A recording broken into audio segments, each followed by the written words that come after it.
Hello friend, আমি তোমাদের YouTube চ্যানেলের নতুন বন্ধু। আমার চন্দ্রাণীর সংসারে তোমাদের সকলকে স্বাগত জানাই।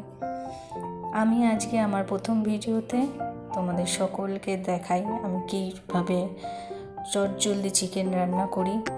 তোমরাও একটু দেখে নাও এবং তোমরা কমেন্টস করে জানাও কেমন হয়েছে। আমার সাথে থেকো, তোমরা দেখো তোমাদের রান্নার সাথে আমার রান্নার মিল আছে নাকি, এবং অনেক অনেক ভালোবাসা দিও। তোমাদের এই ভালোবাসা আমাকে সামনে এগিয়ে যেতে সাহায্য করবে এবং ভালো তোমাদের সাথে বন্ডিং করতে আমাকে সাহায্য করবে। তো সবাই দেখে বলো যে কেমন করেছি। টাটা সবাইকে।